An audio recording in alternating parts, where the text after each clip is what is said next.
kan? Yes. Not just students kan, everyone lah. Semua. Yes. Alright, okay, 10 o'clock already. So perhaps boleh admit diorang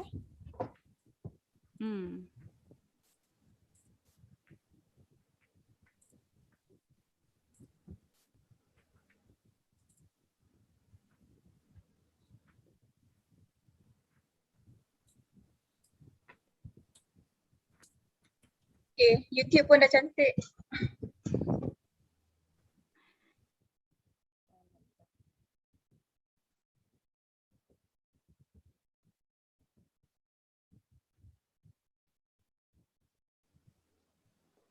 Okay, so we want to start now.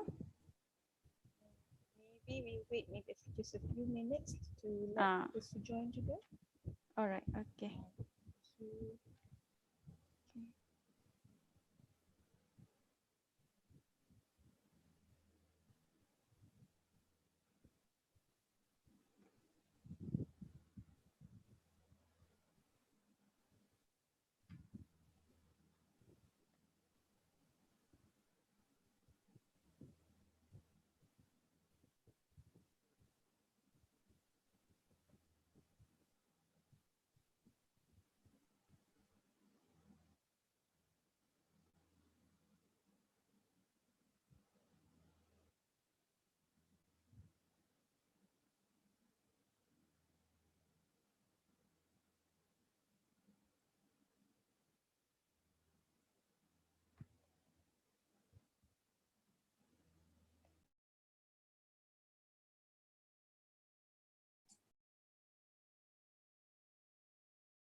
Okay.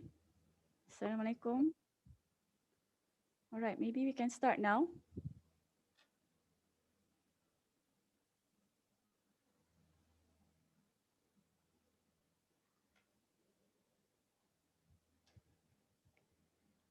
Okay. Okay, auzubillahi minasyaitonirrajim. Bismillahirrahmanirrahim. Okay, alhamdulillahirabbil alamin wa bihi nasta'in. Okay, Allahumma salli ala sayyidina Muhammad wa ala ali sayyidina Muhammad. Okay, assalamualaikum warahmatullahi wabarakatuh and good morning. Okay. Okay. I would like to say thank you to everyone, okay, for spending your time to join this talk today. Okay. So before we start, okay, let us recite Surah Al-Fatiha for Barakah. Okay, Bismillahirrahmanirrahim.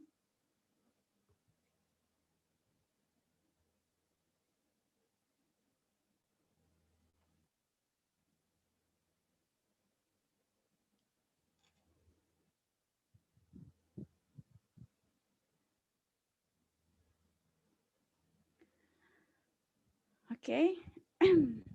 Okay, so my name is Mona Azuddin, and I'm an industrial attachment coordinator for the Kuliah of ICT, and I will be the moderator for today's talk. Okay. All right. So before we start, okay, there is some information that I want to share with you regarding this talk. Okay, so there will be an attendance link, okay, can be found in the chat box. Okay, so please, okay, I would like to ask the participant to register to iAttendance. Okay. Can someone see? Is there any attendance link there in the chat box? Okay, all right. Okay, very good. Okay, and then, okay, tentatively, the duration for this talk is 1 hour and 30 minutes. Okay, we will start with the presentation by the speaker and then followed by the question and answer session. Okay, so during the presentation, okay, I would like to request the participants, okay, to mute your microphone, okay. However, if you have any questions, okay, you can write them in the chat box and we will read your question, okay, during the Q&A session. Okay, and one more thing, okay, a reminder for the ICT internship students, okay, you need to submit a reflection for this talk, okay, at a Padlet link available in the poster that I have shared in the group. Okay, so after this talk, so you need to submit a reflection. Okay. Okay, all right. So, okay. So if you look at the slides, okay, I've shared, okay, so this talk is organized by Sejahtera Flagship 2.0, okay, in collaboration with Humanising Digital Education Flagship. Okay, so this talk is focusing on managing ethics, okay, in the workplace to prepare the student about the do's and don'ts, okay, during the internship for or employment. Okay.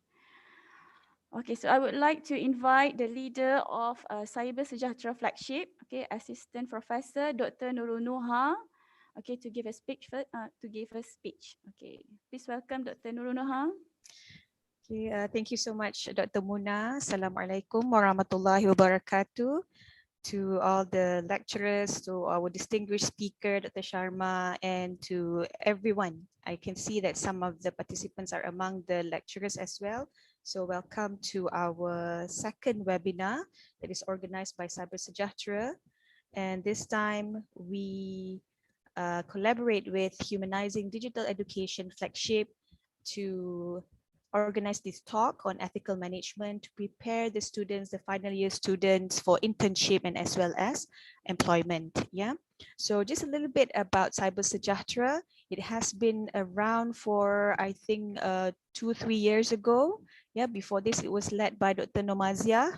But this year, starting this year, I'm leading the Cyber Sejahtera flagship. So what we do is that we would like to give advocacy, yeah, like awareness to everyone, the staff, yeah, the IIM staff, the IIM students, and not just that, our neighboring schools, yeah, the neighboring communities, and any community at large, yeah, who would like to get information or knowledge about cyber wellness. It's not just on cybersecurity, it's also on cyber safety, on cyber ethics, and anything to do with the cyber world. Yeah, we want to make the cyber world a better place. Yeah, so inshallah, that is our aim. Yeah, and feel free to join our future webinars, inshallah. Our first webinar was held this last April, last month, oh sorry, last 2 months, yeah, in April, for the IIM staff, yeah, both academic and admin staff, to give them the awareness on the do's and don'ts with regards to cybersecurity and privacy. Okay, so now, alhamdulillah, we are doing our second webinar on ethical management, and this time we are targeting the students, yeah, and as well as any any community of IIUM. Yeah, inshallah, after this we will do webinars for the communities at large, including IIUM community and communities out there, inshallah. Okay, I guess that's all from me, Dr. Muna. Thank you.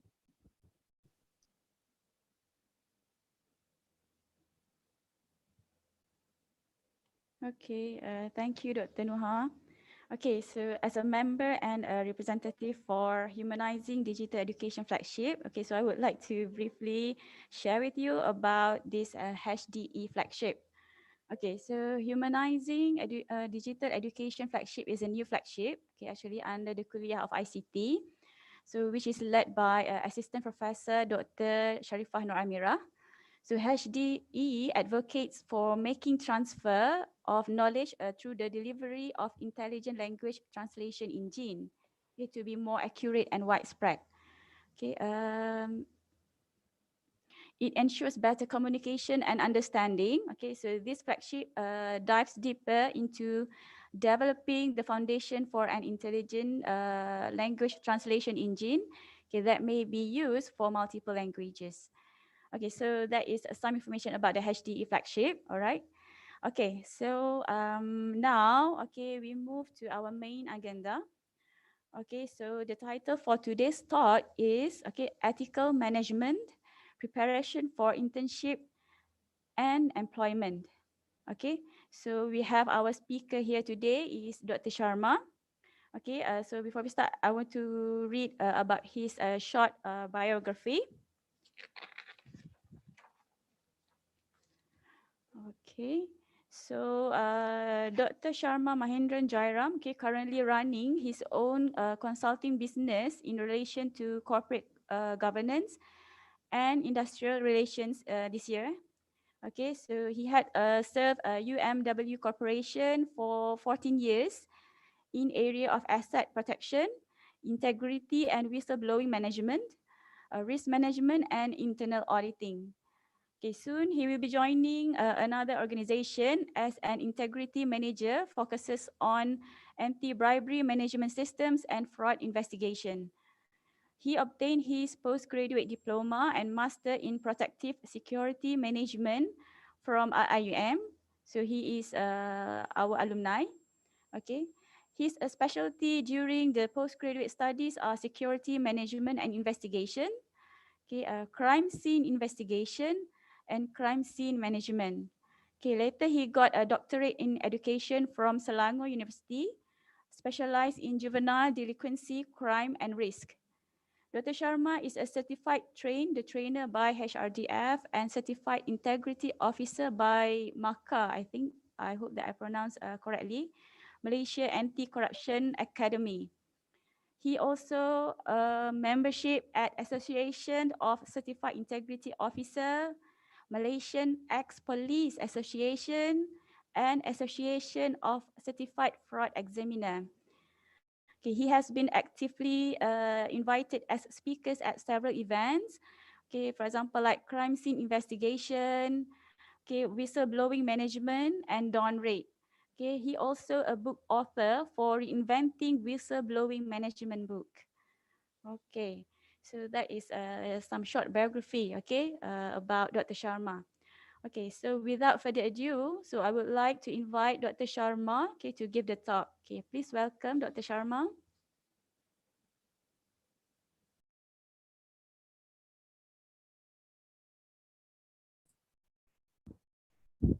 Okay, very good morning. Salam hormat to all of you. Can all of you can you clearly can okay. A very good morning and thank you to Dr. Mona and organizing party for this program, include Dr. Noah as well, also the others. Basically, I'm going to make a very simple and straightforward uh, sharing session. And I would like to use the keyword of sharing because in a context of integrity or ethical management, we tend to use the word sharing rather than training program, a seminar, or public talks. So I'm here today going to share a lot of things related to the moral values, which is really needed for today's world in relation to the COVID-19. Okay, without further ado, I would like to share my slides here. Just hold on here. Slide.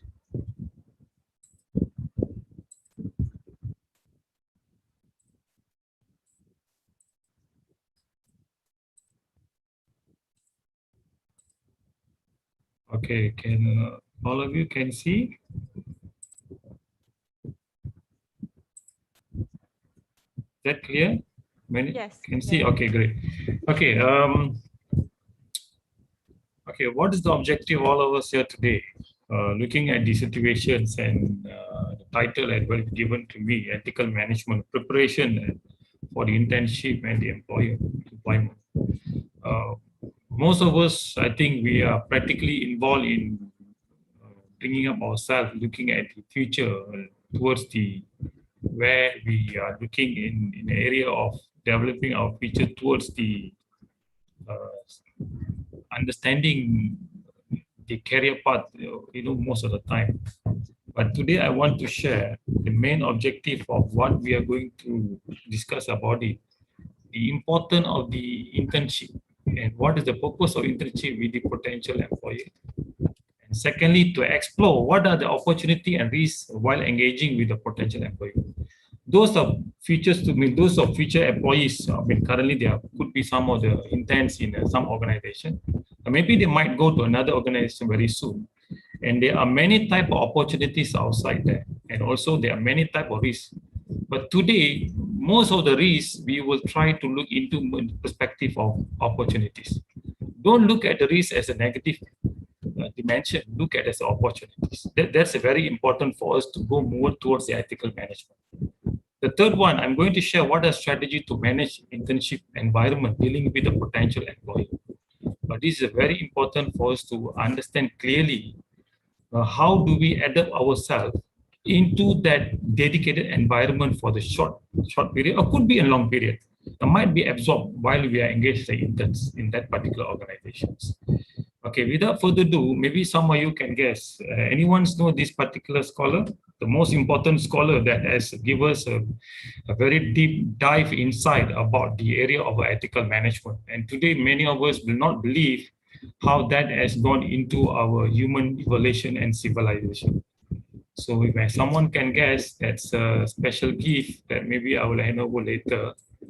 You can give very straightforward, because he's a very important person. Because today, what he has mentioned, what he has quoted, and this is what then I'm going to share, because in his keyword is very relevant and very significant in a COVID-19 environment. If someone can share, maybe I can look at it. Any volunteer who may want to speak up and can put it on the air, some keywords. Any students out there, maybe lecturer can try as well. I'm okay with that because knowledge belongs to everybody, doesn't belong to me. So you can share it. Any familiar? This guy has been more than 100 years. And he has invented one of the biggest theory in the area of evolutions. I've only given the keyword. One of the students in the chat say, is it Charles Darwin? Yes, great. Okay, please capture the particular student's All name. right. That maybe I have something to keep. Yeah, it's correct. It's a child survey. Okay, okay. It's Amir Exactly. Izzat. So Amir Izzat, please put your email address, yeah, so that we can give you gift later, inshallah. Yeah. Yeah, it's the mindset I'm going to talk about when ethical management. And we need to change in accordance to what Charles Darwin has mentioned very clearly, that he was talking about it's not the strongest of the species that survives, nor the intelligent, and also the most that you can adapt to the change. Today, the new norm that we are talking about COVID-19, how do we adapt? We have ended up with a lot of excuses. I can't do this, I can't do that. It is not about you can't, it's just the intended, that you have the internal intention that you choose not to do it. In ethical management, that everything is possible. It just every risk that we anticipate, we have to turn it into opportunities today. If you're going to look at as a risk, and it's going to be a forever problem for us. Okay, so what I want to share here, the adaptive mindset is very important being as interns, but also being as an employee. If we want to adapt, we want to move on our life towards the next, the next journey and next part of career, we need to change. We are changing not because of knowledge, we are changing that abilities us that as what Charles Darwin has mentioned, that we can survive in accordance to the responsive to change. That means the environment will decide our survival. It is not about that the competency, the skill, the experience, knowledge that we have. So today, COVID-19, what I'm trying to say here, the internship, those interns outside that if we have the ability to change into the environment, it is our mindset. It's nothing to do with your skills, your competency, your qualifications, your experiences. It's your ability, your mindset you need to change. So this is very important, and Charles Darwin always in my mind, because he has put it very clearly that we that have a right mindset, we can't go on further. It's very important. Okay. Okay, so another person, so Aristotle. So he has mentioned another keyword, another important scholar. When we choose to do things, something related very close to our heart, especially we're talking about happiness. So we have the option to choose whether we want to do the right thing, we want to do a wrong thing. So when you do something good, then you reflect the entire family members, society, organization, institution, and also the entire countries where you belongs to. So when you want to do something, then you ask yourself, is that give you a right values? It doesn't matter where you belongs to. It could be an intern and also could be an employees outside that. But are we doing the right thing most of the time? Are we adapting to the right culture? Do we understand the purpose of life? Do we understand why we are here today?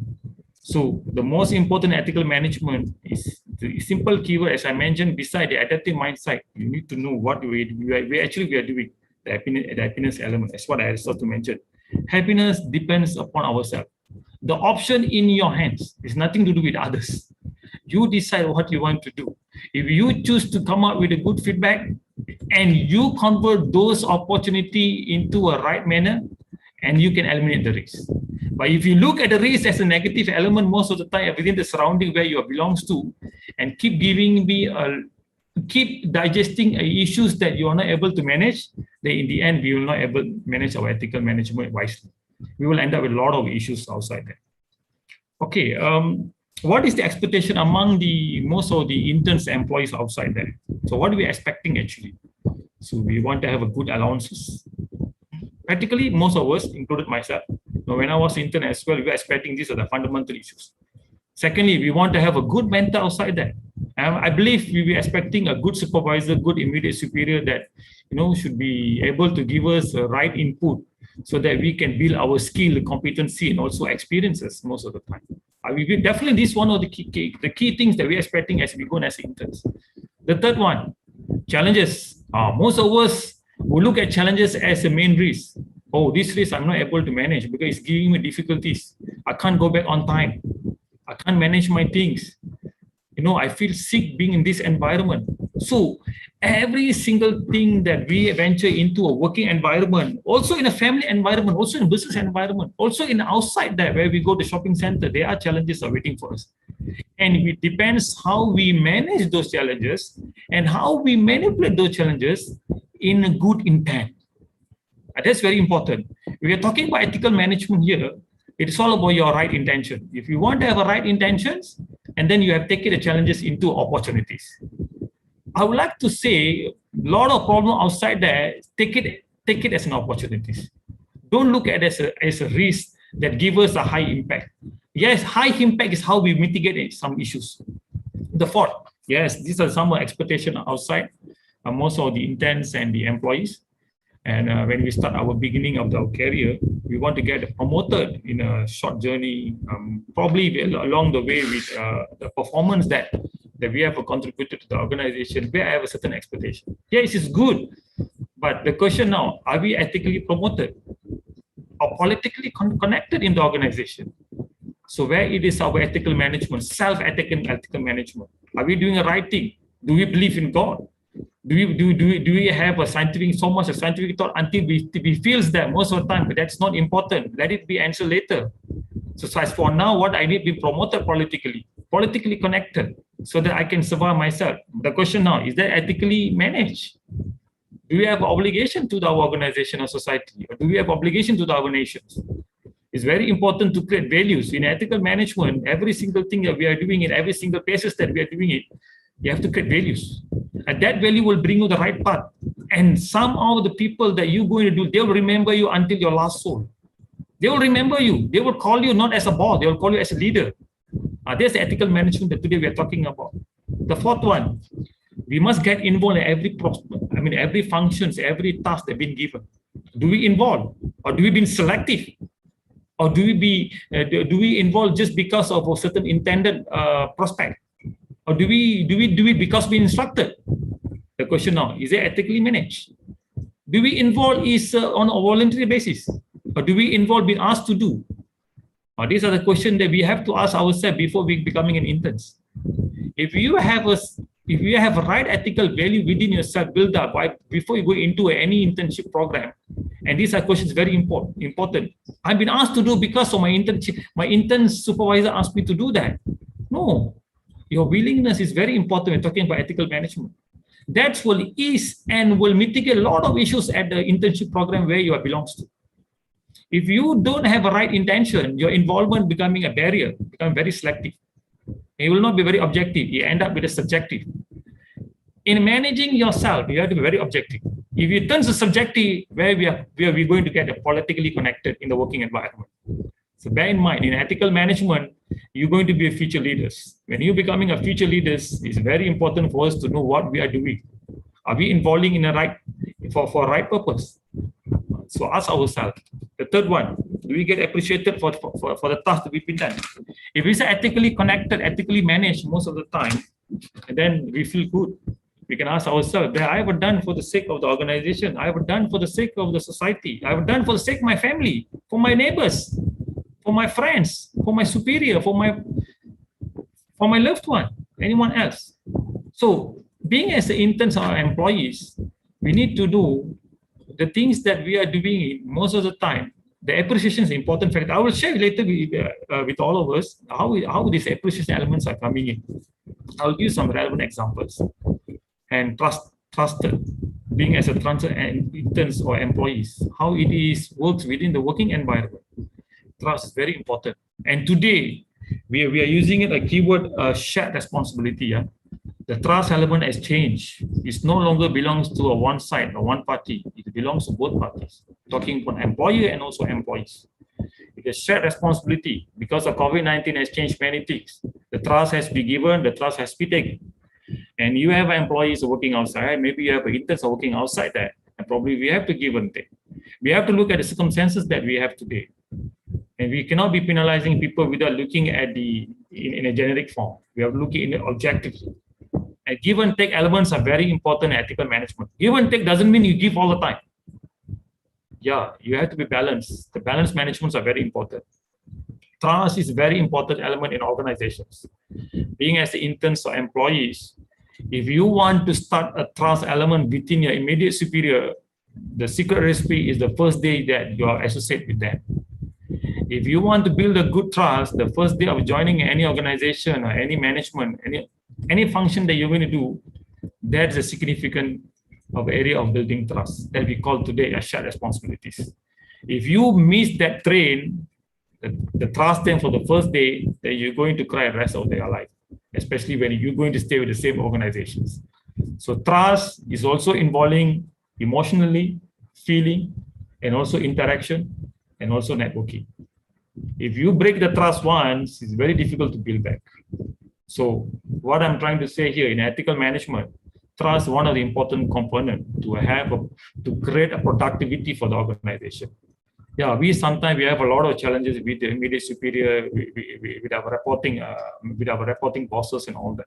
But the question now, do we manage to build the right trust, or do we create a problem that has tarnished that particular trust? So we have to ask ourselves a lot of questions we have to ask before we start looking at the business and also the others. Empowerment. What is all empowerment about today? It is about the trust that's given by the particular employees or interns that belong to the organizations. Do they been empowered? Or maybe they have not been empowered, but they've been manipulated. They've been discriminated most of the time. In ethical management, all these things not supposed to happen, because in empowerment means you don't rule anything in escalating the job function. You share the knowledge, you share the skill, you allow them the TND, the trial and error functions. If you don't allow the trial and error while empowerment, it's difficult for them to learn. In ethical management, we have to allow them to do a certain thing within the similar capacity or capabilities. That's the reason we will always allow the interns to do a pilot. The pilot projects are very important. So that from the pilot project, we will know the weaknesses, what are the weaknesses that have been anticipated, so that we can manage them in the long run. So that's why the empowerment is very important. It's no longer discrimination, or you want to be authority all the time. In ethical management, authority is not the right thing to do. Yeah, you can do on a certain area, but not most of the time. Because you need a certain authority when you involve in certain processes. For example, procurements, corporate governance, yes. But when you're involving in a networking, discussions, meetings, you need to do the empowerment. In ethical management, all these elements are very important. So when you're talking about corporate governance, involving a certain process, crucial processes, and then that is fine. Then you have to control the empowerment process, because in the end, it may affect the company's objective. And then the last one, the most important, I think most of us, we know our self-value. What value do we create? Do we create the value within ourselves? Do we share our value with the organization? Or do we be very selective most of the time when we have our self-value? Yeah, we can be, at times we can be very choosy. Maybe we are very comfortable with Mr. A or Miss B or Miss C or Miss D. But at times we are not be comfortable. But in interaction and networking in an organization, he has to be blind, yeah. You have to take care of everybody organized in ethical management. When interacting with people, coordination, integration, most of the time due to job function, we have to be very objective. But what we are doing most of the time, we become very selective. And we can look at it, some of the evidence we can see from the way that we send the email, the way that we reply our WhatsApp, the way we reply our Kaizala, we can see we are taking longer time. What value do we create? For certain people, we are very, our actions are prompt enough. For certain people, we become very selective. In ethical management, it's not supposed to happen. So one of the good examples that I want to share today, we can see after World War II, Japan have changed tremendously towards the economics invention. What they did, they used the same concept of kamikaze. I think all of us know what is a kamikaze, the zero jet fighter, who are willing to die for the country. So they have replicated the whole entire concept into economics. And they never give up. And they keep accelerating, although there's many tsunamis that take place. Ethical management still is going on. We are not saying they're 100% they're applying it, but somehow what we can say, there are cases of abnormalities and non-corporate governance issues are very minimal compared with many other countries outside there.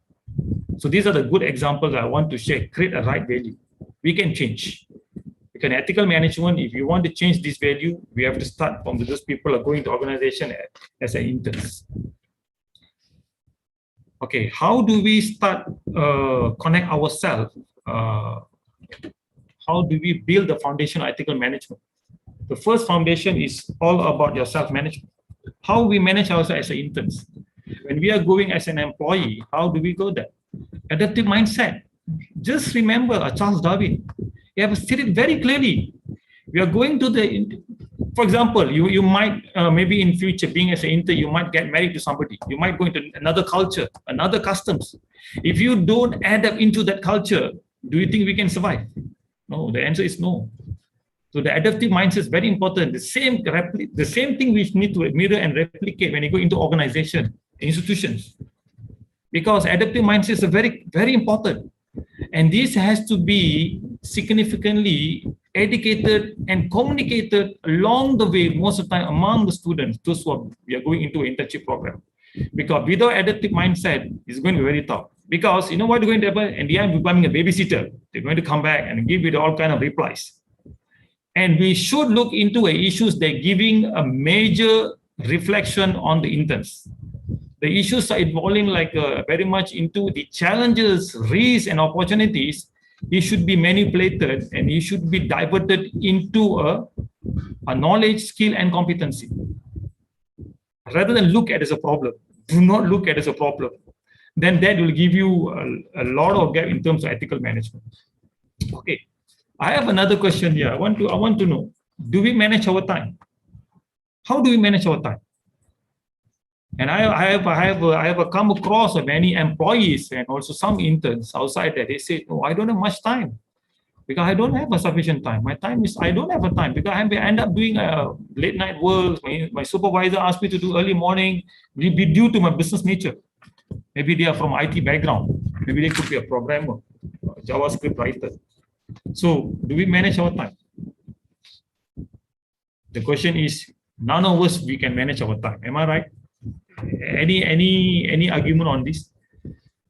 I would like to say philosophically, clearly, we cannot manage our time. If anyone can manage time, they are not a human for me. Because time is something that you can't undo. It's always move straight forward. The only thing we can manage, task management. That's the only process that we can control today. Schedule management. We cannot manage our time. From 1 o'clock, you will never go backward. 12 o'clock, you end up 2, 3, 4, 5, 6. So most of the time we've been mentioning the same keywords. I need to manage my time. We don't manage our time actually. We manage our tasks. So I have learned this concept from another leader 5 years back. Then I realized that yeah, it's correct. Philosophically, it is true, because we need to manage our tasks. We can never manage our time. But time is all the time something that you cannot undo. But task management we can undo, right? We can make adjustment. We can do editing. Can someone else? Can anyone else here can edit time management? We can't bring back the time that already passed. Something, but we can adjust the task management so that we can have we can do more alterations. We can do a lot of editing. But in the task management, what I'm trying to say, most of us we do not do our good job. That's why it's ethically connected. Because we end up giving excuses. I don't have much time. Because we fail to manage our tasks. The word is we fail to manage our tasks. Do we have a right planning before we go in as an intern? Do we study about the organization before we go into the particular organization? Do we study about that? Do we know who are the board members? Do you know who are the management committees?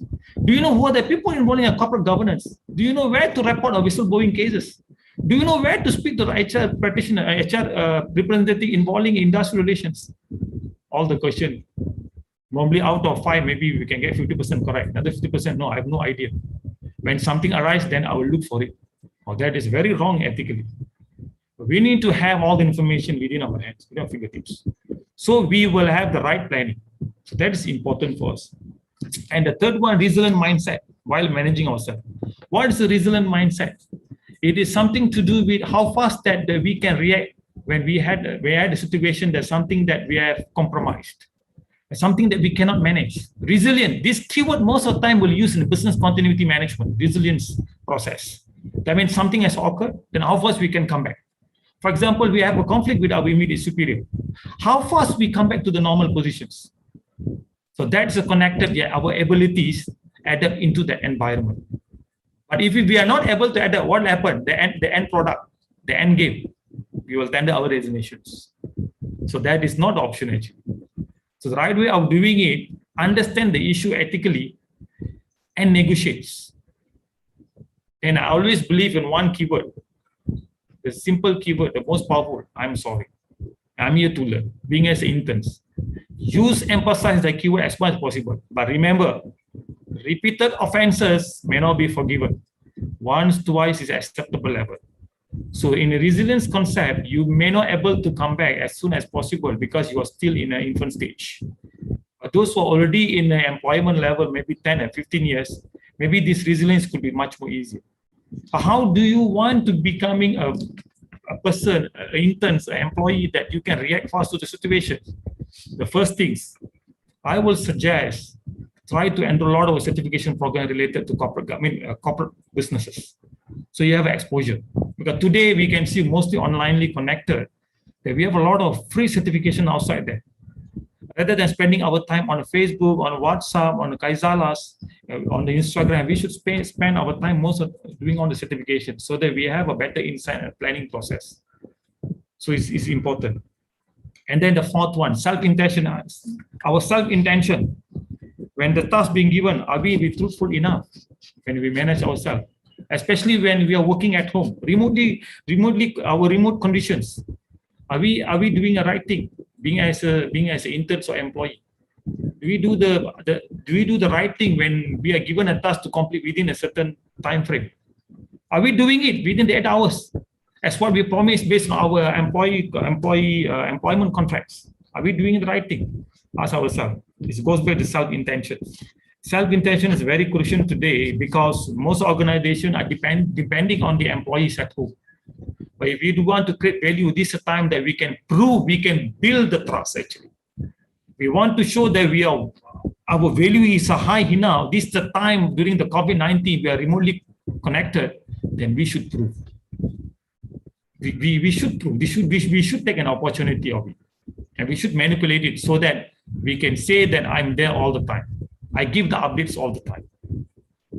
Avoid deceptions, another factor that in ethical management is very important. What type of deception normally we do? Usually what type of deception? Most organizations are petty lie. Very fundamental. Sometimes when you have a meeting with someone else in any organization, probably in a toolbox meeting among a colleague or superior, among the other staff, other departments, most of the time we used to say, I'm on the way, I'm on the way. That is a petty lie actually. In ethical management, it's very important. And it looks so simple, yeah. But in the long run, it may connect and it will may tarnish our reputation of the organization. Just imagine if you have a meeting with a vendor who provide a supplies to us. Being as an interns, we are providing a certain processes that we're involving operationally. And we will start giving a very petty lie, a very petty deceptions. Do you think it is not affect the organization? Yeah, it will affect the organization in the long run. And it also will demonstrate the level of value that particular employee carry for the organizations. Sometimes we don't look at it. So when I went for training a long time ago, when I was trained by some strong trainers and leaders outside there from the government, being as the government authorities, and these are the important areas that we have to look at. Sometimes we don't look at the petty lies. But these petty lies, sometimes it may break a certain trust among the immediate superior bosses and leaders. Because once they come to know and doesn't carry any value. So how do we connect it ethically? So we can answer ourselves. So we ask ourselves, where's our standing? Manipulation of data or informations. So today we can see we are working remotely. And those days we are connected, we are sitting in our workstation, being an employee, and we have a lot of confidential data that we are handling. Are we ethically handling those data? Are we doing the right thing? Or do we snap photo, upload on Facebook? Do we collect data saved in our thumb drive? Do we keep the PDF file for the purpose of maybe self-defense in case of maybe coming some issues? Are we doing the right thing? Do we becoming a manipulator? Do we have a right intention? So all these things is ethically connected. Is it right way of doing it? So while we are at the work desk, at the office, and today the situation, the environment has changed. We are at home. It's two different environment here. So we may not have a much confidential, office confidential, but we may deal with a lot of information that consider confidentiality and privacy of the organization. So that is very important, being as an intern and employee, that we must understand that how do we manage ourselves with those informations? Because leakage of information is a serious offense. It may go for criminal litigations, or sometimes may not end the civil litigations. So bear in mind, it is not something easy how we want to demonstrate our ethical value, especially when it comes to personal management. Under the last concept under self-management, it is the halo effect. How halo effect is connected? I think all of us, I'm very sure what is the halo effect. It is very important for us to know what is called halo effect about. It's a reflection of a leader, a perception, the black dot, the A4 paper black dot. I think most of us know in the A4 paper, if you put a black dot, everybody will look at the black dot. And none of us look at the white space here. You know what happened? Just for the one mistake done by the interns or employee, we are going to punish this particular employee for the long run. That is ethically is not right. The punishment, the offenses which is committed, or a type of misconduct being committed by the employee or intern, he has to be punished within the year. He cannot carry forward punishment for the following year in ethical management. So for example, so this is a halo effect, very dangerous in organization. You have a bad perception, so it will implicate the other parties. So that it turns to gains and revenge in the long run. So from human capital perspective, what I want to say here, an offense which is committed by an employee or intern, he has to be taken care within the year. It shouldn't be carried for the following year. Because the halo effect is not good for the organization, because we need to have a good working relationship. We need each other to work most of the time. Move on. Once that particular issues are over, we move on to the next chapter. So we need each other. In ethical management, we need to focus on a good thing, being positive. Because unless the particular offenses is a criminal offenses, which is as given as implicated organization in many perspectives, then has taken separate way. But it is a very petty issue. For example, coming work too late, forget the punch card, maybe some late submission of report. These are the things that we need to revisit back. Just because of this particular employee intern submit the report late, we want to punish them long run. Are we ethically doing the right thing? That is very unethical. So these are the ethical management from the perspective of employer. We have to do a right thing. Because offenses, yes, but the punishment period is within the 365 days. It should not go further than that. Because the halo effects is actually affecting most of productivity. And the employee becoming demoralized, they are demotivated.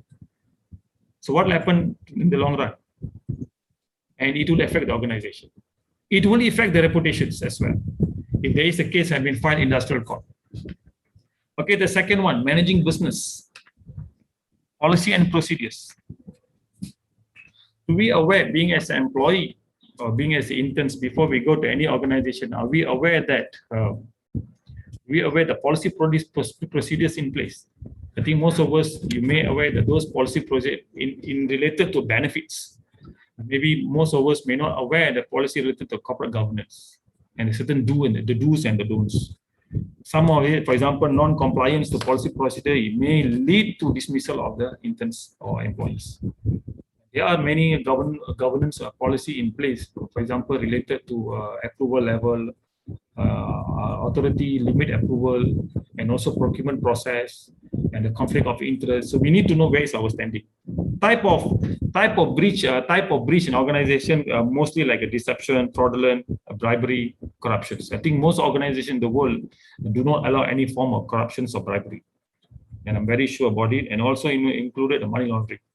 But some of us may not realize or could be intentionally or unintentionally connected into the process. And they may lead to our dismissal. But it's very important to create values, because we want to manage ourselves in relation to business. We need to comply to those policy and procedures. One of the fundamental policy that I want to share here, we're talking about safety policies. Most of us are aware about safety policies, I believe.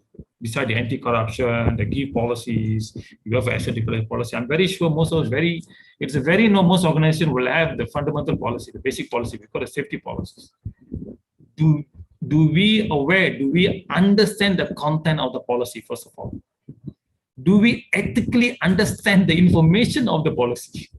Do we contribute to the improvement of the safety of the organization?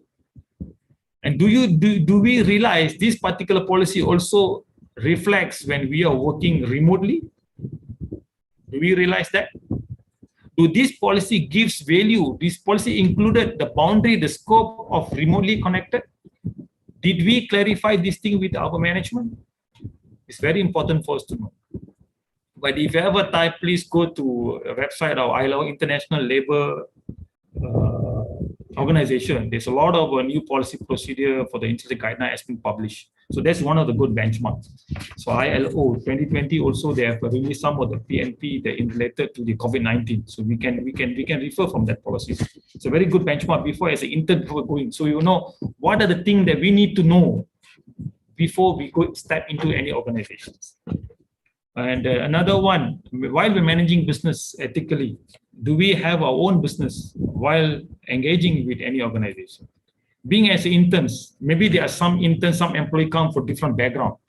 Maybe they're politically connected. Maybe they're well-to-do family. They're very rich, luxury lifestyle. Maybe they completely come from background that unexpected.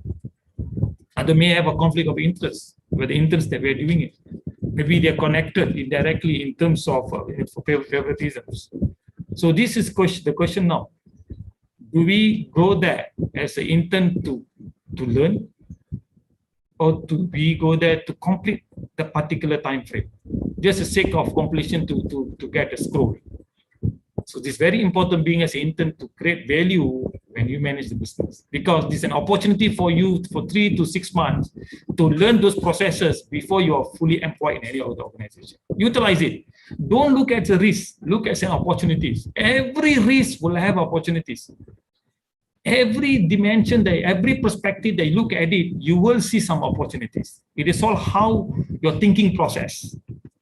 If you want to have a right path, manipulate that risk. That's it. That's a keyword. And then in a managing business, do we have a personal agenda? That we have to ask ourselves. So while working in this organization, being as an employee or interns, do we introducing our own product? Do we making use the existing services that connected at the particular organizations? Maybe transportations, maybe services, maybe document processes. So we need to ask ourselves, is it ethically right?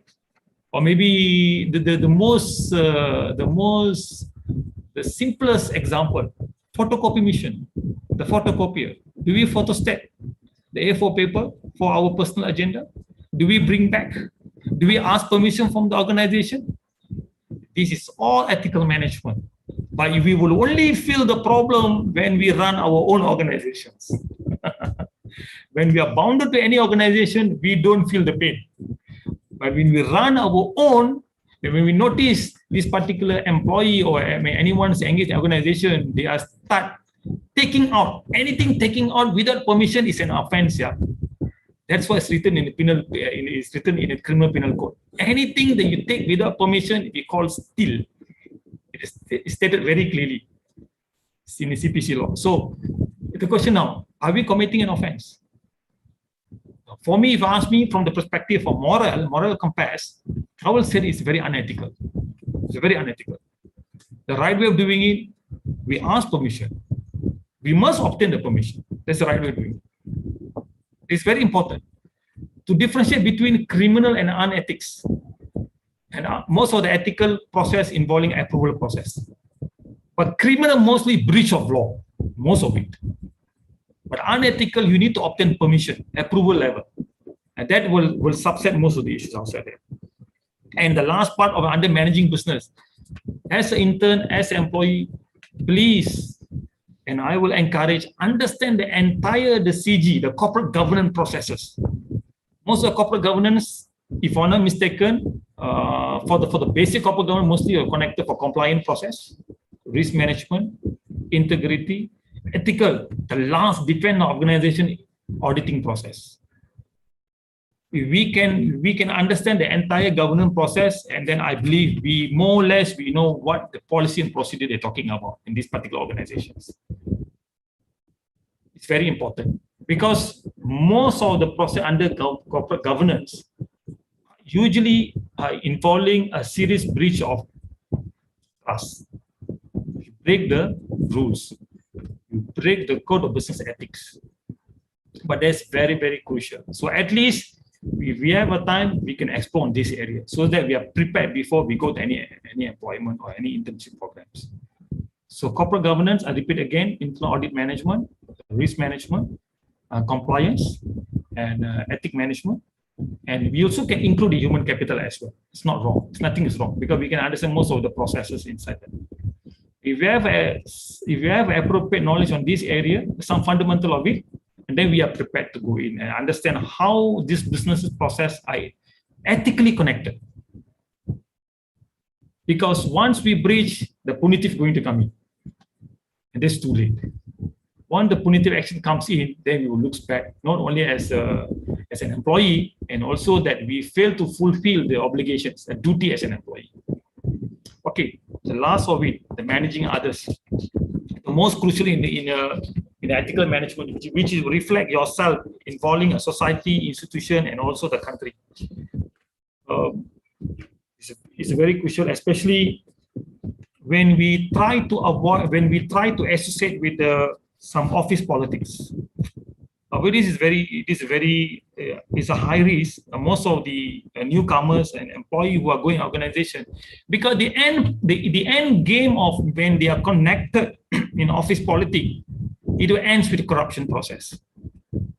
Most of it, the end game, because when you have an easiest way to get things done, and you always find a method to beat the systems. Anything that you beat the system, you end with corruption process. But how do we start that? From unethical, then goes to criminal. That's a fundamental of it. Anything that we will try to, not a series of non-compliance, number one, this process A, we never comply. Number two, process B, we never comply. Process 3, we never comply. And all the series of it, it will lead for fraud case one day, becoming fraudulent. One fraud case usually equivalent to many non-series of non-compliance. So one non-compliant is unethical. But the combination of the non-compliant process, it can becoming one fraud case. One fraud case leads to one criminal case. Can we see the differences today? I'm very sure non-compliant, it looks simple.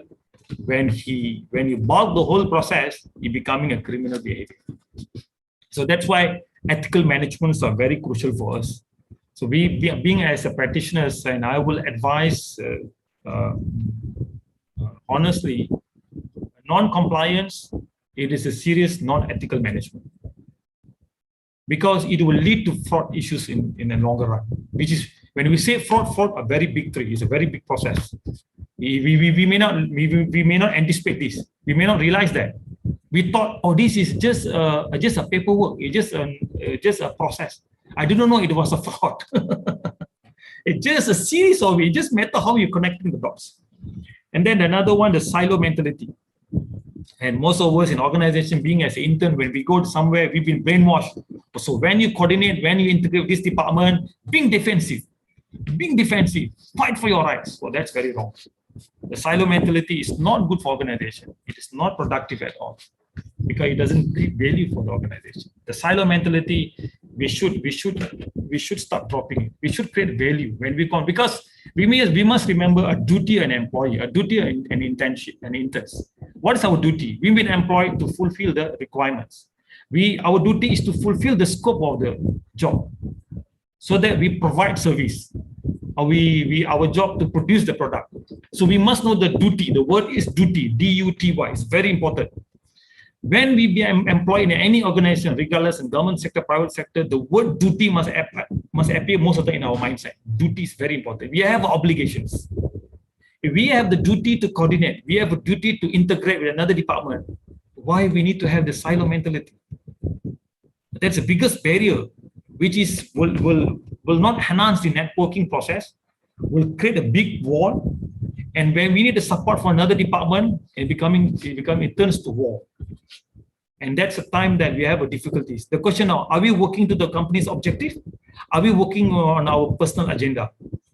So the silo mentality has to be dropped. The same thing for the interns as well here. When we are working, when we've been employed, we are going to another organization, institutions outside there. You may be influenced by the people outside there. They said, oh, this person's like that, or this manager's like that. You can take it as information and do not digest. Do not digest. Because your job to be as a neutral person, you are a neutralizer. You are go there to learn, to understand, and create value and come back. Our job there, not to becoming a hero. If you're becoming a hero outside there, and then the end product is going to be different. Then we will be connected most of non-ethical issues. So we want to create value, and we want to change everything.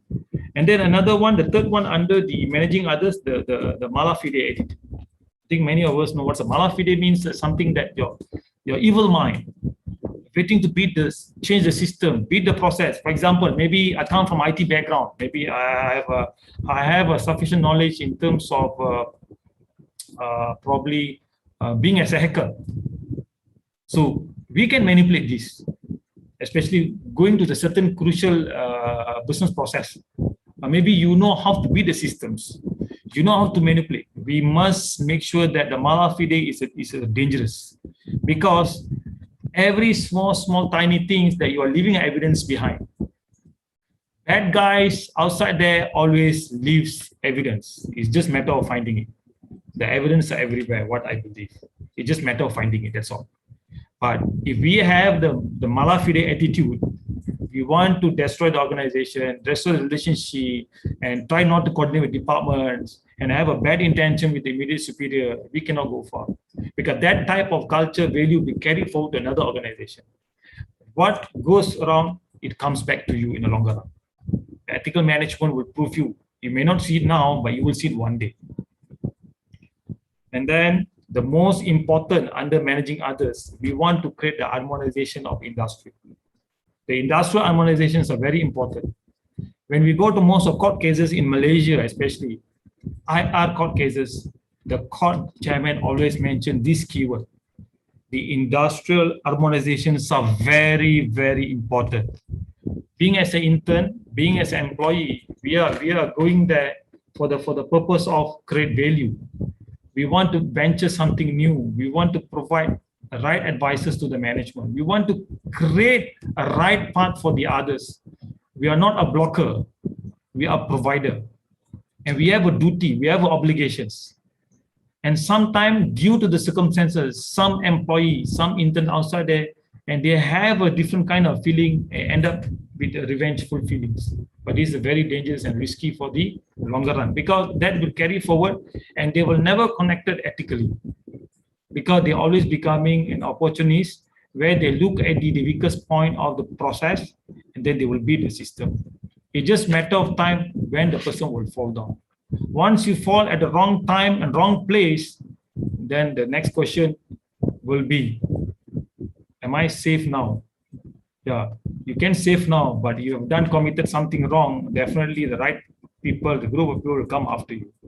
So we want to create value. What we want to do in organization, most of the time, we want to create values. Okay, that is the three important areas that being as an employee, being an intern, so going to any organization, self-management, managing business, and managing others are very important. If we don't manage ourselves properly, how to manage business and others?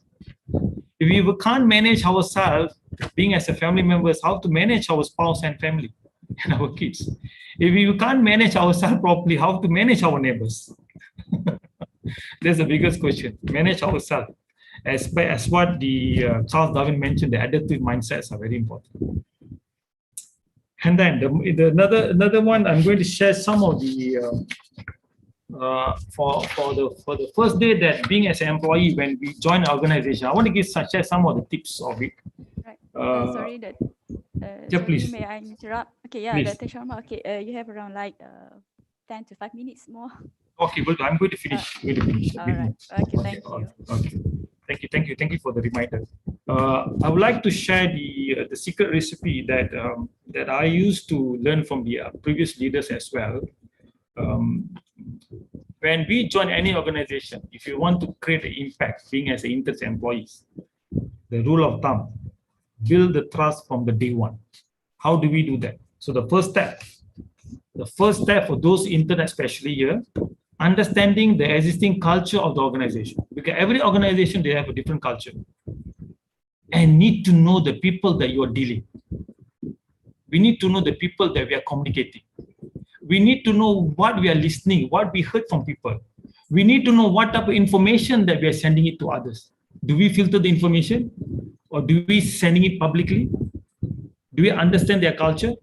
So the first day of reporting, being as an employee is very important. That will give a very important impact to yourself and so to organization. Secondly, the one saved my life till today, becoming a corporate governance practitioner. The only thing I can't afford to lose, clock in timely based on given tools or maybe given application. Like today, we used to use a Japanese punch card system, the clocking machines. So today you may have a Kaizala if you are connected remotely. So do it without fail. It's very important for an employee to do that, especially as interns. There's no excuses. You need to clock in without fail. It's very important to create values. The third, provide frequent updates with your superior. As a task is given, whether your superior request for the data, our duty, our obligation to provide the data without asking is very important. If you have a culture, a behavior, attitude, providing information to your superior before being asked, that will lead you somewhere. You are the next CEO of the organization one day. I believe so, because these are I've seen. Because most superior there, they prefer things to come on desk before they ask. Once you have submitted, then they will do the review of it. Because they doesn't want becoming a reminder for an employee. And then the fourth one, obtain permission for any personal activity, especially today we are connected outside, work remotely, especially in a written format. Because I ever seen a situation when the cases gone to the court, when there's a lot of denial from the employer side. So any permission, at least WhatsApp, when being as an intern, you want to go somewhere, you got something urgent to do, and due to the, what they call the MCO conditions currently, you may want the option system permission, just send a WhatsApp will do. Leave the evidence behind. That's a fundamental. Nothing verbal while you're under employment. To prove that your intention is right, that process has to be created most of the time. And then respond constructively, do not being defensive. Most of the people, when they feel that they know everything, they tend to becoming very defensive. But you can always give a constructive feedback. There is something not wrong. It shows the competency skill of the person. Keep your promise. Your promise very important. Not keep telling I'm on the way, almost 30 minutes over, I'm not reaching. But that is a very bad example being as a leader, especially an intern, an employee, we are going somewhere. Once, twice, okay. If that turns to culture, from habit becoming culture, once it turns to culture, it's difficult to stop. Anything from habit turns to culture is very difficult to stop. Because culture is solely connected to society. Avoid petty excuses, frequent MCs for irrelevant sickness. And sometimes we need to define ourselves. What do we define when we say medical? I am medically unfit. We define ourselves. Is different by a person. Because sometimes certain people, when they have a headache, they can't even walk. And some people, when they are fever, they can walk. Some people, when they have a sinus flu, probably they cannot walk. It depends on the person itself. So be truthful. That's all I'm trying to say. So we cannot fit a reason, a size to everybody. So but the most important, what I'm trying to say, if you are completely unfit, be truthful. That's it. It doesn't mean that if you're having headache, or that means you still can walk, come to office. No, it doesn't work like that. It doesn't fit perfectly to everybody. It's a different sizes. Yeah. The most important organization that I have experienced, the final fundamental recipe that I always use, the word sorry. SORRY. Ask ourselves how many of us that we have difficulties to say sorry. I think many of us. Because why? Work experience, competency, education background, skills. But if the same sorry, it can be replicated when we was those days when we was young. It's easily to be said it. But once we get to employment, a certain experience, skill, education background, it's difficult for us to say sorry because the pride, the ego is there. But it's nothing wrong when we have done something wrong, which is not in repeated. Yeah, it mustn't be a repeated offenses most of the time. The conducts. But if it happens once or twice, that's fine. But that's the easiest way that it shows ourselves that we are ethically connected in the process. So that is the secret recipe that I've already shared, which is I have personally applied. And these are things that I called it as ethical management. Because these are things, the application that I come along my 23 experience from being as a government servant and until I went to the private sector. So I believe these are the important things for us. And nevertheless, I have a very basic guiding principle, which is shared by my previous boss. When we deal with people, always smile. Always smile. The second one, greetings. Good morning. When we say good morning, how many of us we reply back? I have seen people, they will just say morning. And the different version. The question now, is that a bad morning? Is it a good morning? So ask ourselves, where is our standing? The third one, respect. Respect can be demonstrated through by the body language. The third one. The fourth one, appreciate others when we have our subordinates, also superior, and also maybe dealing outside people. Appreciate, thumbs up, good job. It's very important so that they can build the good ethical value. The last one, do not repeat the same mistake most of the time. Mistake, yes, but it has to be a dynamic, but it cannot be the same mistake. So the end of it, the simple keyword of sorry. So that is what I have shared most of it from my personal point of view and also experiences that from the ethical management. So with that, I end my sharing. So thank you so much for those who have listened. I believe we have many questions here we may want to ask. Thank you. Okay, thank you so much, Dr. Sharma. Well, it's very interesting thought actually.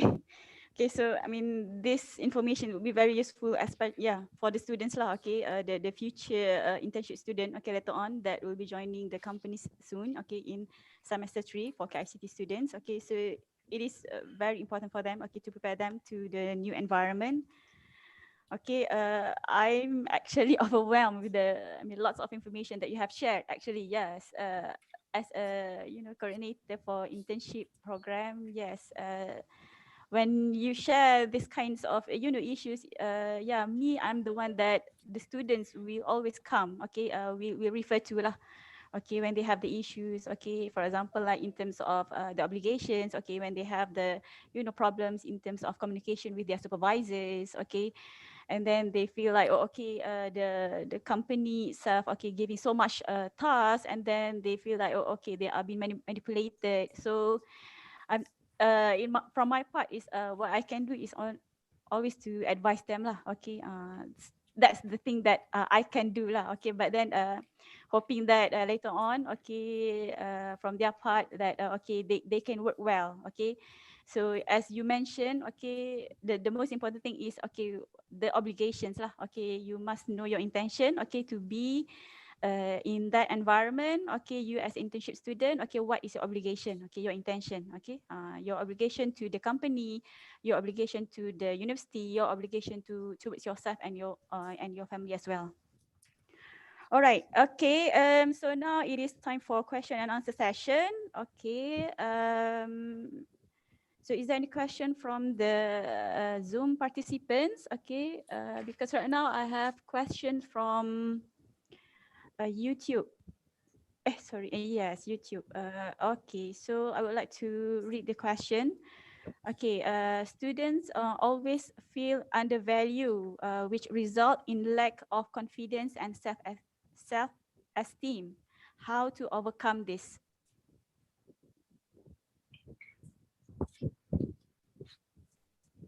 So, okay. Okay, when you're talking about undervalue, so we need to look at the case by cases. So there must be occasions that has taken place when you're talking about undervalue. We cannot refer to a isolated case. It has to be generically, it has to be generally addressed. For example, if being as an intern, when they are undervalued, do we understand the purpose of organizations? What the reason they're undervalued? Do we speak to them? Do we have a discussion? Do we have the meeting? Do we speak to the right person in that particular organization? Or do we assume that we've been undervalued? So the most important, I remember my leader, my previous boss has mentioned very clearly, discussions are very important. There's something that you find it difficult to digest, go and meet the person. Get clarifications. Do not judge. Judgmenting is very wrong. Because you may listen about this person from someone else and you concluding it. And my advice for this particular issue, you have a very specific issue or case in related to these parties or any parties outside there, speak to them. Eye contact, number one, heart to heart. Do not make any phone calls. It's not a good approach. Speak to them with eye contact, have a short discussion and get clarifications. That's the right way of doing it. That's right in ethical management that we do. Eye contact, heart to heart. That's very important. How do we want to address the issue that whether we've been undervalued or maybe due to some specific incidents and there's a halo effect from the particular immediate superior. Discussion is the right way of doing it. Have a short discussion. Okay. If they cannot discuss with a particular person due to the character issues, so they should find a channel, maybe human capital division. And I believe most of human capital divisions, they will have a human resource representative. We call IR. Maybe if they are small setup organization, they may not have. You can speak to anyone that manage human capital. If they have a governance officers, you can speak to governance officers, no problem. If they don't have human capital representative, anybody from human resources, we can speak about it. Yeah, that's all. Okay. All right. Okay. Thank you, Dr. Sharma.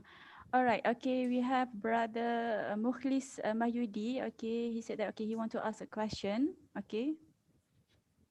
Okay. Hello and good morning, sir. Yes. So my question is like same as the previous question. So how are we going to deal with, let's say, problematic, quote unquote, problematic co-workers? So what's the best tip and advice that you can give for us as interns, especially to work with, to deal with them? How are we going to confront them in the most ethical way? Okay, thank you, brother, for your. That's a very good question. I think probably I've missed this one during my speech. How do you manage your colleague, your co-workers? Okay, in a big organizations, probably in a small organization it's a different method. I'm going to give the big organizations.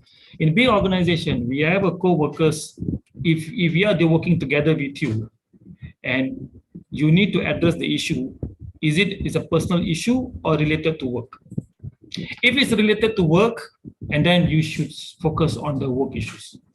If it's related to personal, should not speak a personal issue in a working environment. The right way of managing the issue ethically, approach this person outside a working environment. Maybe make an appointment for dinner, for lunch, so we can speak heart to heart. If we have a problem, something to do with personal. If it's related to work, and then we address the work issues in accordance to the SOP, policy and procedures. Remember, guidelines, the guiding principle, if you already have a SOP, if there is a violation of a SOP by another parties, but which is you feel difficult to manage. So what you can do, you can give the attachment, the annexes to this person to justify, is it the right way of doing it? So why are you doing it the other way around? So sometimes certain employees, certain co-workers or colleagues, they have a certain understanding. They may want to test your abilities. They want to know how far that you can understand the issues and how far that you will able to react. There are people outside there today. There are a lot of testers outside there. So you have to be careful. So when you speak to them, if it's in a business context, approach the working environment. If it's a personal context, lunch hour, dinner. Because I'm not very sure when you say, because being as an intern, being as a young blood, you may have a lot of personal issues. So if you can give a bit more specific so that I can go direct to the root, so that I can identify those risks and I can provide the right risk action plans replies. So I hope I've answered your reply, brother. Can you hear me? Thank you. All right. Okay, so there is one question from Faris. Okay, so what are the values that an organization expect from the interns? Okay. What are the values? Okay, thank you. I believe this is a very general question. I think can apply to everybody, not only to Brother Faris. I think it is already displayed on my slide there. So what are the values they expect? Usually they want to see a pleasant employee, pleasant interns. Sometimes people will say, I have employees when I give a public talk in somewhere, or I think I remember in East Malaysia. They said, I always smile to the other parties, the big bosses, the red carpet peoples. So and then I don't get a reply. Doesn't matter. If you smile, they don't smile, you don't lose anything. Do you lose anything? No, you don't lose anything. When you provide the greetings, when you say something to you, when you say Assalamu alaikum and you don't get a reply, it doesn't matter. That shows their value and you have shown your own value. That shows that you are different from others. If you want to show you're different, do not follow the bad example. Follow the good example. You keep giving. Keep our job to keep giving. Remember the word duty and obligation? We are one of the employee. When we become one employee, our duty to give, to provide the service, to provide the support, to coordinate, to integrate. Are we there to compete with people? No. If we are there to compete with people, I think that is the wrong call. We should fight different court. We are there to provide services. Our duty, remember the keyword duty, obligations. So with that, greetings, respect others. If they don't respect you, it doesn't matter. But you have discharged your duty. What I'm trying to say in ethical management, we want to prove to people, we want to demonstrate, I'm here part of the employment. I'm here not for any personal management or personal agenda. I'm connected with you to work on the same objective, to minimize those risks so that we can go along. That's all. So the values that you can do it, appreciate others, do not repeat the same mistake. And remember the secret. The best secret when you're dealing with the top managements, a red carpet group of people, the word sorry. And they get immune very fast on these keywords, especially things are related to unethical. So probably the criminal offense could be different treatment, but issues are like maybe like being as an intern, you're working there, you probably come late, you unintentionally have done the wrong reporting, and the sorry is the right way of doing it. As long as there's no intangible implication to the organization, and I believe and they can manage the issue more professionally. So bring yourself, right communication, respect others, appreciate those people are within your circulation. Don't worry whether they can mirror the same thing to you. Doesn't matter. That is not important for us. Remember, employment said, we have appointed you as an intern. We have appointed you as an intern. That means you are going to provide the duty and services. Okay? That's all. Okay, Doctor, we have one more question. Okay. Yeah, will do. All right. Okay. Life as a student normally involve informal mode of communication between friends and family. Okay, so meaning that they communicate like informal lah. Okay.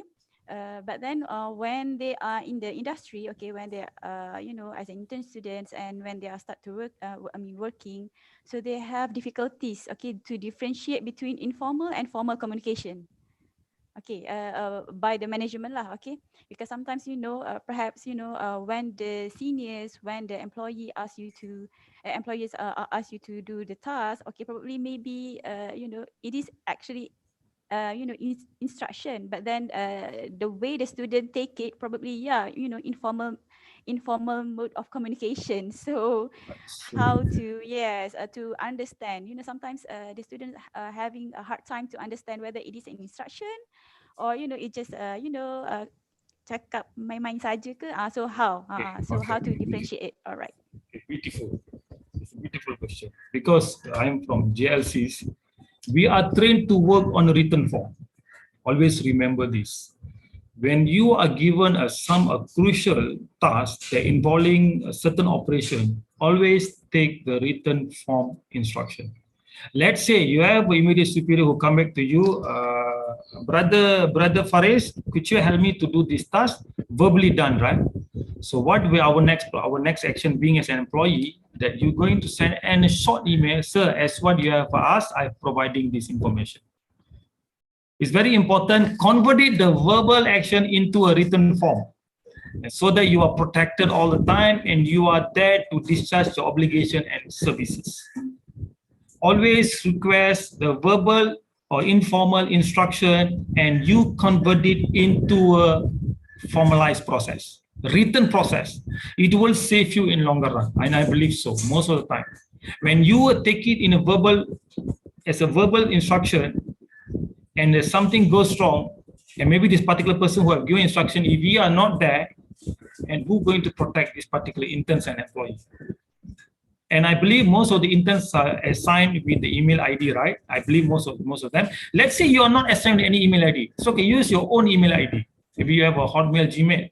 So I have a deal with some intern when by the time we want to issue them organization ID, and I encourage them to use their personal ID. I said, I've given you this task, you can communicate with me so that we can be fair to them. So that at the same time, when I want to value this particular interns or employee, I want to appraise them and I will revisit those emails. So when you want to promote yourself, you can download those emails and submit to your superior. Let's say the superior is no longer there, you can give it to the new superior. Sir, during Mr. So-and-so was around, this was my task. Can you see how this thing works? But if you have taken verbally, if there's no record, how to justify? It is very difficult to justify. No hearsay, no verbal understanding. And I'm a person, although I receive direct instruction from top management, and my duty being as an employee, I will come back to my desk, I will put it, sir, as what been communicated, as we understood, and I'm submitting my report. So let's say this particular person no longer, it will reflect. I mean, he has been communicated to Sharma. That's the reason Sharma prepared this report. Because we want to create the chain of communication. Because we have a certain human mind, who have an evil mind, who do not have a right value. Ethically, they do not admit when a certain instruction has been given outside them. So, but since we are very honest in terms of providing ethical value, and we should do the right thing. Yeah. So, written format. Okay. Okay, very good. Okay, written format. But then make sure the written format doesn't fire you back later on. It is all So when we write the written format, it is not in offensive manner. He said, sir, as per your request, as what you have advised me, use the right word. Sir, as your advice, and I am grateful to prepare this report. It's very simple word. And not to say, as what you have instructed. No. We do not use such of a visual as what you have shared with me, and I'm providing this information. That's all. Simplify your communications. I do agree. Okay, because sometimes when we talk, okay, sometimes the words come easily from our mouth, so we don't think. Okay, so sometimes the words, okay, are also added with the emotions. But I try to as an intern, you can use the word sir as per your advice. Okay. I always encourage my interns, also the slim students who was attached with us. We always advise them to use the word advice as per your advice, so that it looks very balanced for the organization. Yes. Okay. Please take note, intern student. Okay. As per your advice. Yes, as per your advice. Very good. That's right. So currently being used. Okay. Okay. So okay, Doctor, we still have questions. So can please. All right. Okay. Okay. I'm expecting someone to ask me on the corporate governance. Anyone want to on corporate governance? So hope some more lecturers outside there may want to know certain CG, you know, how crucial CG outside there. So if you have, you may. If you don't know, it's okay. Doesn't matter. No problem. Okay, please proceed. Okay. Okay, so we have this question from Nick Aniselisa. Okay. Okay, do you have any advice for those who do internship remotely, since it might be different from work physically? Okay, so how do, they need to do, what is the do's and don'ts that they need to do lah, because they are working remotely. Okay, for those who are working, not only for interns and also employees, current employees, included myself, we must understand the four important things today, and I also referring to some of the international guidelines. The first one we need to know is that the current organization have made any amendment on the policy procedure in related to remote working. It's very important because we want to protect in terms of insurance coverage. Number one, if you have a precursor, we want to protect that employee. So number one, it's very important. Do the current organization have made any amendment, announcement, or scope that in related to remote working? Because some accidents cases may involve workplace, no longer workplace. So they must make some amendment, which is also working environment as worse as a working desk. So that amendment has to be done. But this is a much easier for union staff. But this is quite tough for the management staff. Because for management staff category, which is falls under Industrial Relation Act for Malaysia, it is quite subjective. Unless you fall under Workmanship Law Act, it's quite straightforward. For union staff, for certain salary range in Malaysia, it's quite straightforward. And because you also have like the guided principle from the union contract. So you have the union contract. For example, most organizations, I can give an example here. If you are going under union contracts, so please request the booklet from the organization. If they come from big organization like MNC or JLC, they will have a union contract books. And number two, for the management staff, kindly refer back for your code of business ethics. And there's a lot of amendments has been made since last year. So I believe this amendment are made, sometimes not been communicated, but you always can request because we want to protect your interests, especially the insurance coverage. Accidents, it has to be also included for the coverage, those employees working from home. Okay, the second one, if there is any form of breach of code of business ethics, how do the employer will manage that? So this has to be stipulated through by a new policy or procedure. It has to come from the policy and procedure, and also compensation and working hours. I'm very sure most organizations, especially the big giant group, they have made amendment, and I'm not very sure on the enterprise, on the SME level, because the compensation of working hours now has slightly changed, because now everyone working slightly longer. So how the treatment has to be done, so the management has to compensate differently. So not very sure how, that's the reason I said just now for management level is still subjective. For the union, it's a very straightforward, it's a determined. If it's sharp 6 o'clock, finish 6 o'clock, that's it. If any interns falls under union, you refer to your union guidelines. Also your what do you call your offer letter, it will state that there very clearly. So if you're working remotely, especially those who are IT interns who have been placed at a certain area for the taking care of the server and all that systems. So please request from them the addendum. That means the additional from the job scope they've given. Because if any issues that happen, incidences that this intern has to be protected. If there is not stated in a letter offer, and then it is a duty or obligation of the employee to provide the appendix or the addendum from the offer letter. Maklumat tambahan. He has to provide. If they are working in normal hours, then it's okay. Because we want to protect, especially those interns are working beyond certain hours, because we want to anticipate the issues like not being bullied, there's no sexual harassment, and also there's no physical harassment. So because many victims outside there, which is I know, they have a lot of fear to report. Okay, so we know that. So that let the employee do their part, and then the equipment and tools.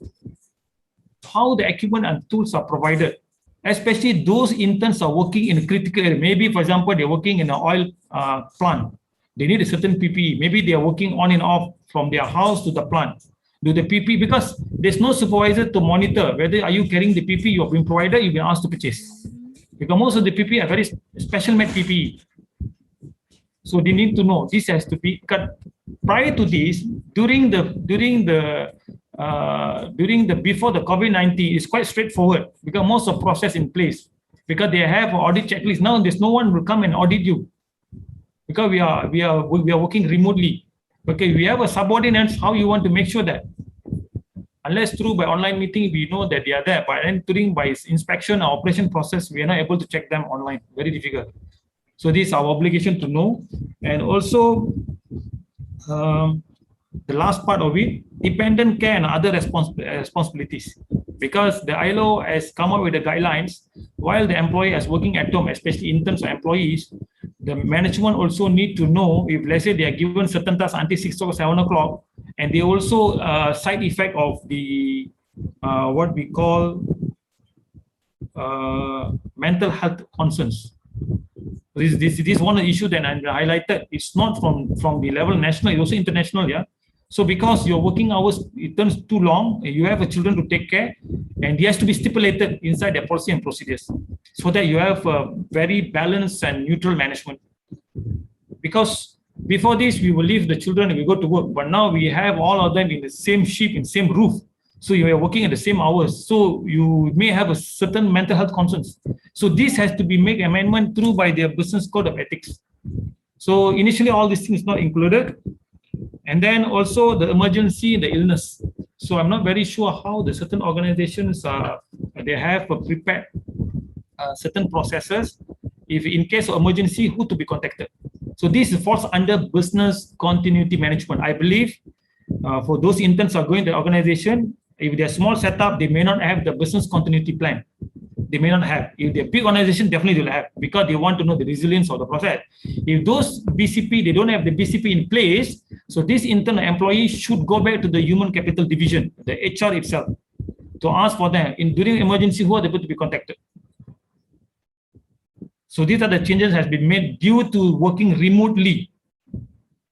Because you can see, I'm not supposed to say this, since last year, a lot of organizations outside there have made a different lot. They have made a major changes in terms of benefit. They have called it a flexi benefit.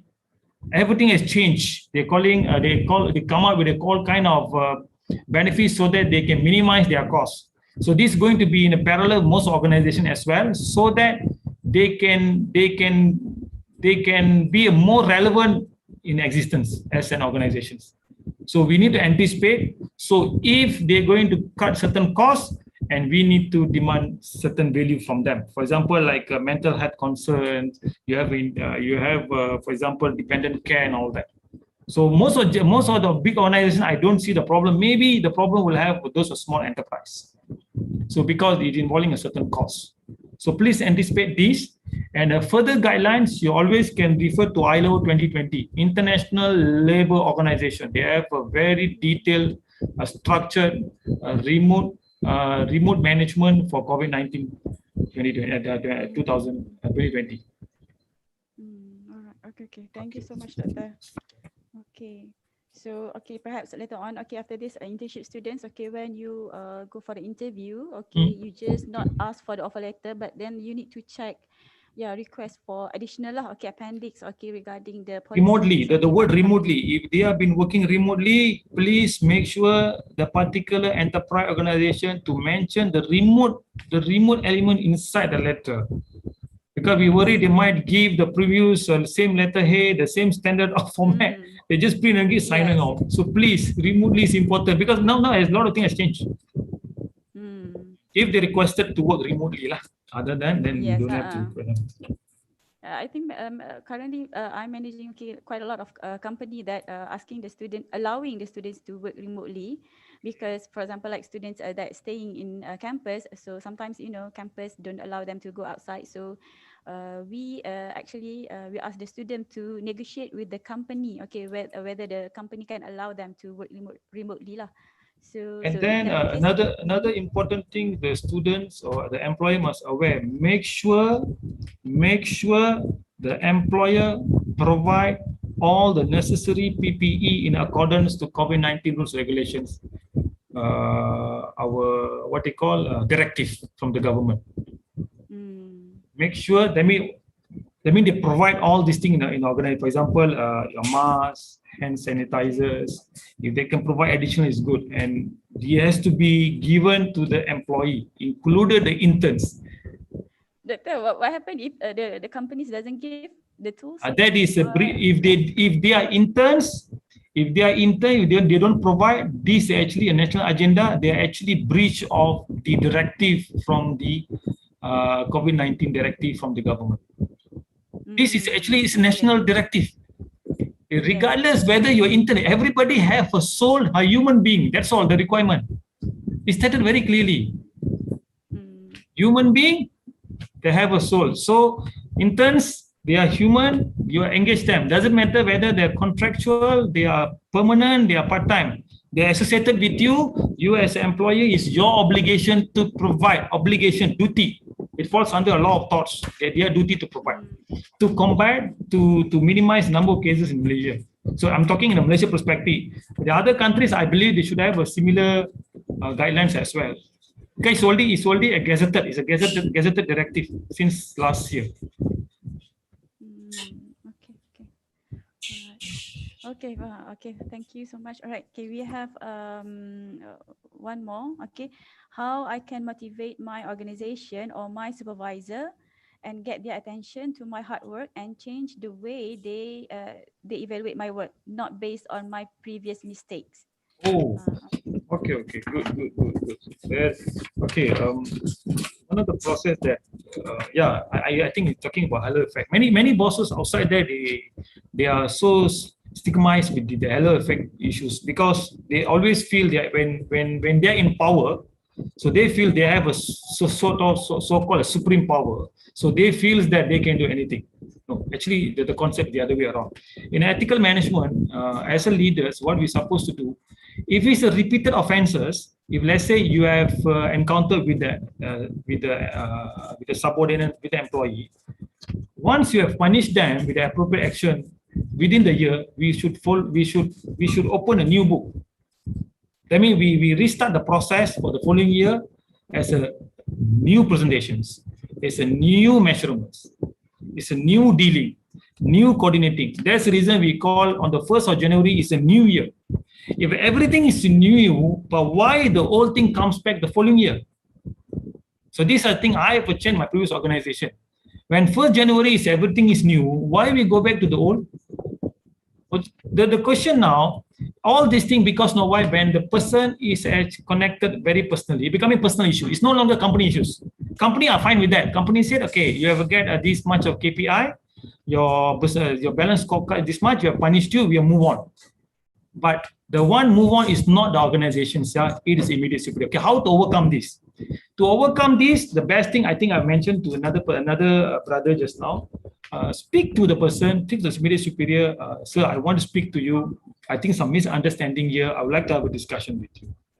Have a one-to-one session.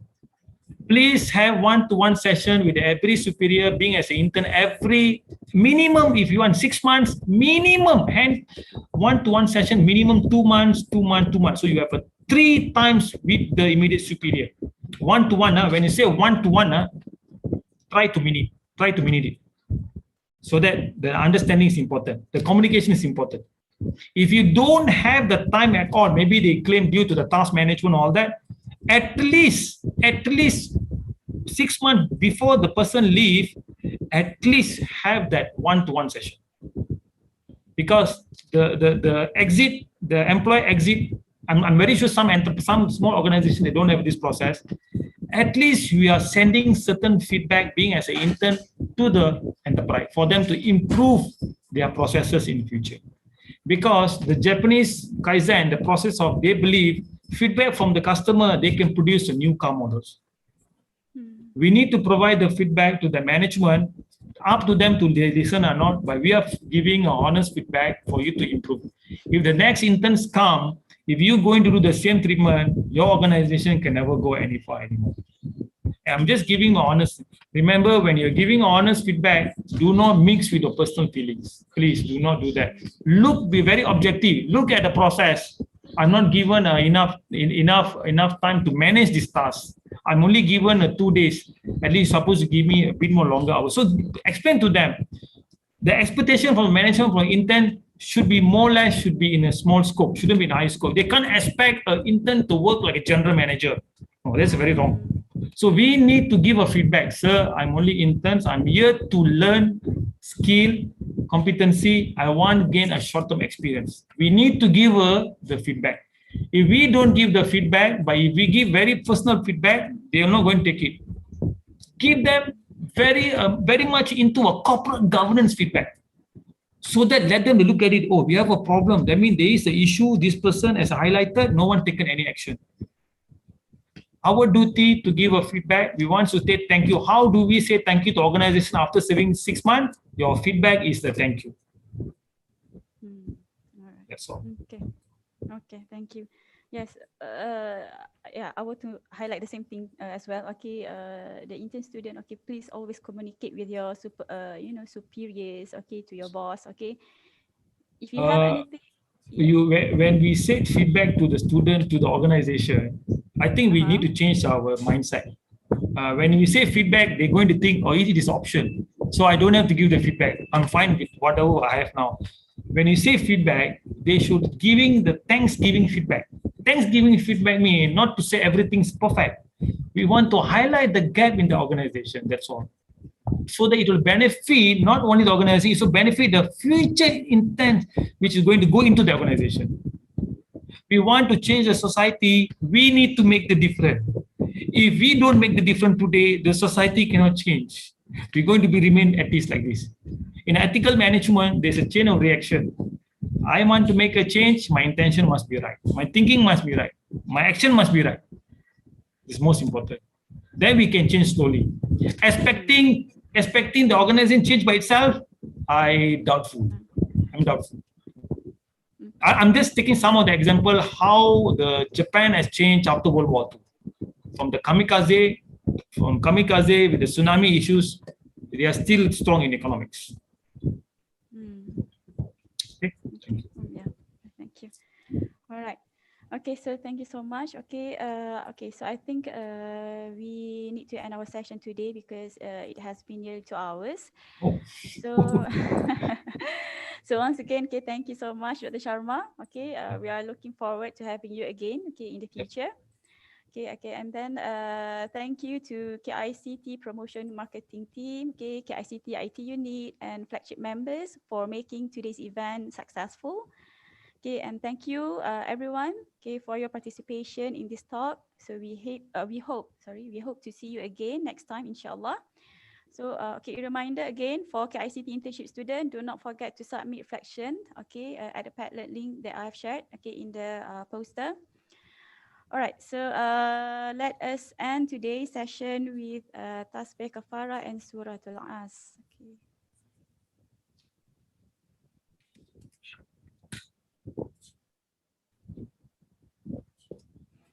Okay, right. Thank you so much. Okay, everyone. Okay, Assalamualaikum. Thank you, Dr. Sharma. Okay, thank you. Take care. Stay safe.